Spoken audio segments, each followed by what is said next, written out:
तो क्लास शुरू करेंगे हम हिंदी की। हम पढ़ रहे थे इसमें कबीर के दोहे पढ़ रहे थे, जो कबीर ने जो है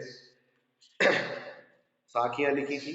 ठीक है बेटा, साखियों के बारे में हमने कहा मानसरोवर सुबर जल वाला था, हंसा केली कराए, पुख्ता फल मुक्ता चुंगे, अब मुड़ी अनंत रजाए।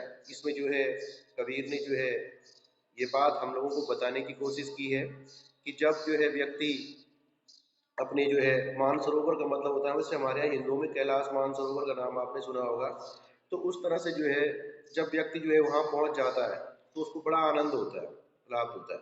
तो मानसरोवर में डूबी जो है व्यक्ति ने वहाँ पे कबीर ने जो है ये बताने की कोशिश की है कि जब व्यक्ति जो है इस संसार के जो है काम क्रोध मद लोभ जो भी होता है, जो भी सांसारिकता होती है, इनसे जब व्यक्ति दूर हो जाता है तो उसको जो है वास्तव में जो है ईश्वर की प्राप्ति होती है। वो सच में जो है ईश्वर की शरण में तब पहुंचता है कि जब जो है उसको ये लोभ लालच मोह माया उसके मन से दूर हो जाती है, और तब जाके वास्तव में जो है वो ईश्वर के चरणों में चला जाता है। और फिर जब व्यक्ति ईश्वर के चरण में पहुंच जाता है तो उसको वहां से कहीं भी जाने का मन नहीं करता है। फिर प्रेमी ढूंढत मैं फिरूं, ये वाला था मैंने आपको पहले भी बताया है कि प्रेमी ढूंढत मैं फिरूं, प्रेमी मिले न कोई, प्रेमी को प्रेमी मिले सब विष अमृत, सब विष अमृत हुए। तो यहाँ पे जो है प्रेमी की बात करने का मतलब ये है कवि का कि सच्चा ईश्वर भक्त। कबीर जो है इस संसार में क्या ढूंढ रहे हैं? सच्चा ईश्वर भक्त जो वास्तव में जो है इस संसार में मिलना अत्यंत कठिन है। कबीर भी जो है सच्चे ईश्वर भक्त है, लेकिन वो अपने ही जैसा जो है कोई ऐसा भक्त ढूंढ रहा है कि ढूंढ रहे हैं कि जो वास्तव में जो है मोह माया से दूर हो। ठीक है बेटा, तो इसीलिए कवि कह रहे हैं कि जब व्यक्ति जो है सब विष अमृत होने का मतलब ये होता है कि जब व्यक्ति जो है आपस में प्रेम करने लगते हैं तो इस संसार का जो है उद्धार तभी संभव है। जो सच्चा प्रेमी होने का मतलब ये है कि जो व्यक्ति, हर कोई व्यक्ति जब मोह माया से मुक्त होगा तो वास्तव में जो है ये संसार अवश्य जो है प्रगति के मार्ग पे आगे बढ़ेगा।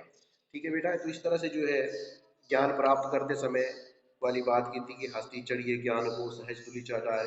तो यहाँ पे जो है कबीर ने जो व्यक्ति ज्ञान प्राप्त कर रहे हैं, जो व्यक्ति ज्ञानी है, वो उनको जो है कहा कि आप जो है जब ज्ञान प्राप्त आप करेंगे तो बिल्कुल सहज रहना। क्योंकि कभी कभी क्या होता है ये संसार जो है हमारी टांग खींचने में लगा रहता है, कभी जो है हमारे लिए कुछ बोलता है कभी कुछ बोलता है। तो इसलिए जो है आपने इस संसार की बातों पे नहीं जाना है, बिल्कुल सहजता के साथ जो है आपने क्या करना है, ज्ञान को प्राप्त करना है। फिर दूसरा था इसमें पखा पखी के कारणे सब जग रहा भुलान। पखा पखी यानी कि पक्ष और विपक्ष, पखा माने पक्ष में, पखी माने कि व्यक्ति क्या कर रहे हैं आजकल, पक्ष और विपक्ष के चक्कर में जो है पड़े हुए हैं। ठीक है,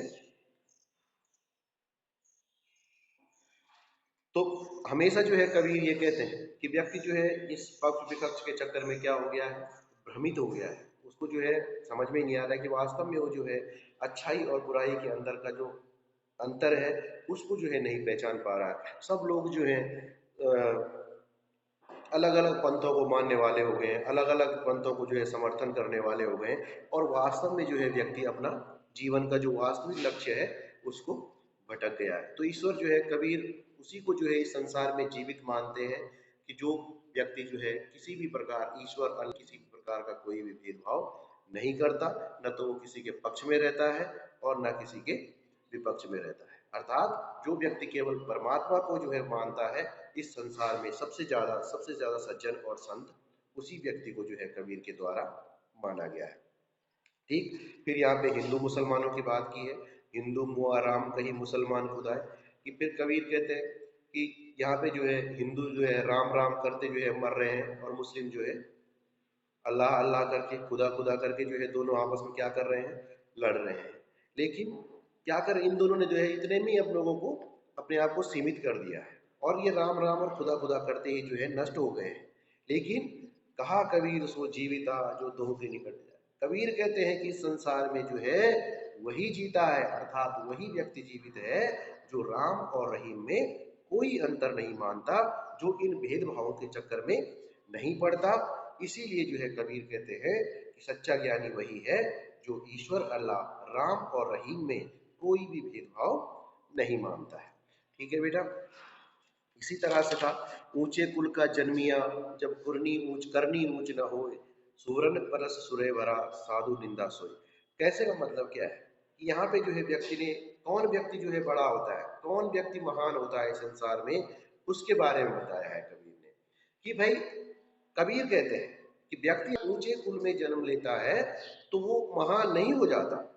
क्यों? क्योंकि जब तक वो अच्छे काम नहीं करता तब तक हम उसको महान नहीं कह सकते।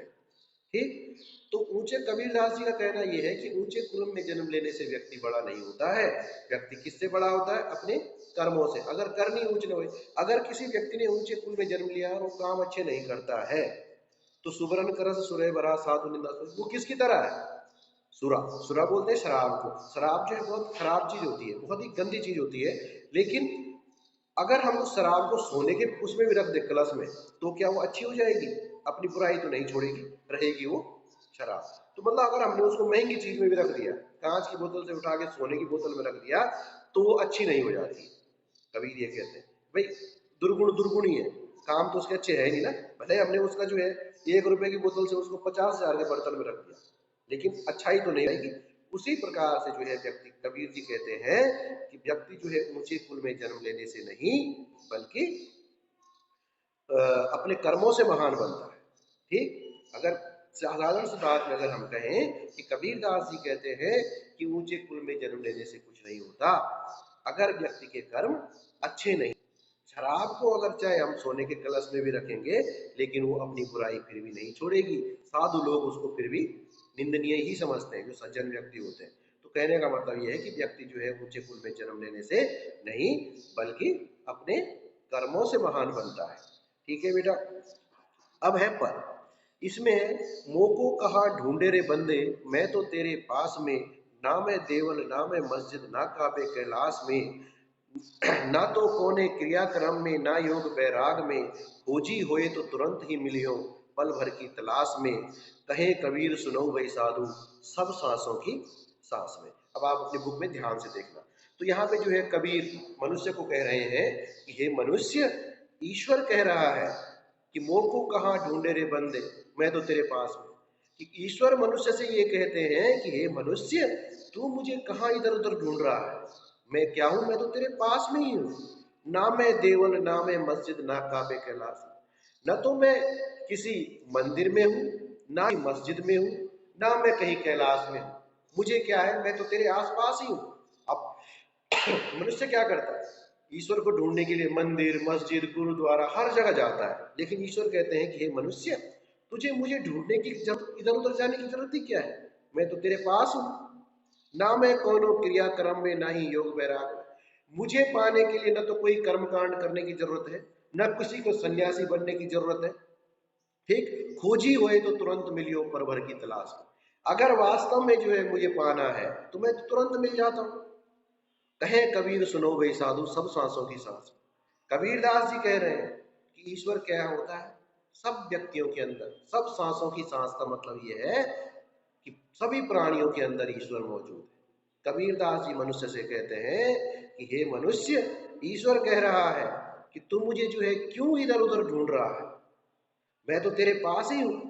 मुझे ढूंढने के लिए न तो मंदिर मस्जिद काबे कैलाश कहीं भी जाने की आवश्यकता नहीं है, मैं तो तुरंत मिल जाता हूं।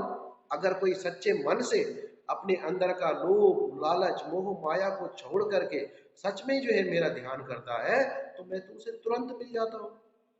और मैं हर जगह हूं, हर व्यक्ति के अंदर जो है मैं पाया जाता हूं। ठीक है बेटा। तो इसी तरह से जो है कबीर का कहने का मतलब है कि मनुष्य जो है वो जो ईश्वर होता है प्रत्येक मनुष्य के भीतर निवास करता है। ठीक है बेटा। बल्कि जैसे हम कर्म कांड करते हैं पूजा पाठ, इस तरह की किसी भी बात में जो है ईश्वर नहीं मिलते हैं, बल्कि ईश्वर कब मिलते हैं? जब इंसान अपने मन को जागृत कर लेता है, जब उसके मन के अंदर का अहंकार, उसके मन के अंदर का लालच लोभ मोह माया जब समाप्त हो जाती है, तो उसी समय जो है वास्तव में जो है मनुष्य को ईश्वर की प्राप्ति हो जाती है। ठीक। अगला है पद इसमें, संतो भये आई ज्ञान की आंधी रे, भ्रम की टाटी सबे उड़ानी माया रहे न बांधी, हित चित ही थुईनी गिरानी मोह बलिंडा टूटा, तृष्णा छानी पर घर ऊपर कुबुद्धि का भांडा फूटा, जोग जुगति कर संतों बांधी निर्चु चुए न पानी, कूट कपट काया का निक्ष्या, हरि की गति जब जानी, आंधी पीछे जो जल छूटा उठा, प्रेम हरि जल भीना, कहे कबीर भान के प्रकटे उदत भया तब कीना।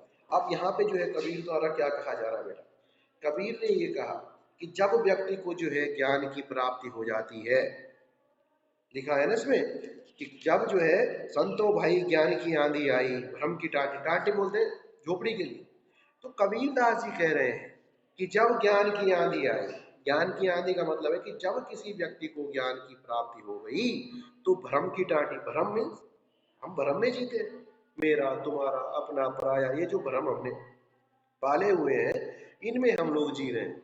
तो कहते हैं कि जब व्यक्ति को ज्ञान की प्राप्ति हो जाती है तो उसके सारे भ्रम टूट जाते हैं।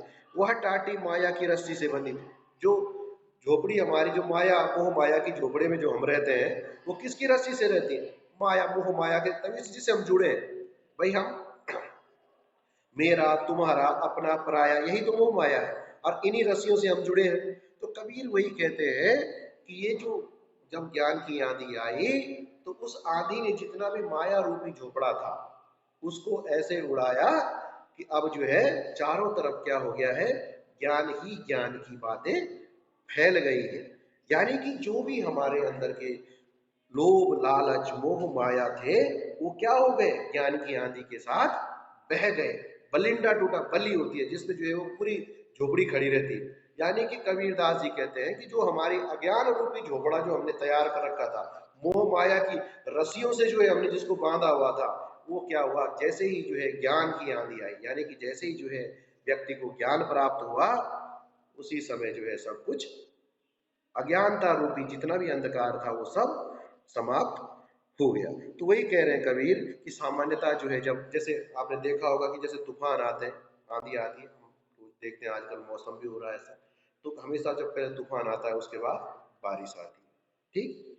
तो उसी तरह से जो है जब ज्ञान का तूफान आया और उसके बाद जो ज्ञान रूपी वर्षा हुई उसमें जो है भक्त क्या हो गया, नहा करके प्रसन्न हो गया, तृप्त हो गया और उसको जो है वास्तव में सच्चे अर्थों में ईश्वर की प्राप्ति हो गई। क्योंकि जो अज्ञानता रूपी छप्पर था, मोह माया रूपी छप्पर था, उसको जो है जैसे ही वो जो है गिरा, उसी से जो है मनुष्य को क्या हो गया, मनुष्य जो है ज्ञान की प्राप्ति उसको हो गई। ठीक है बेटा।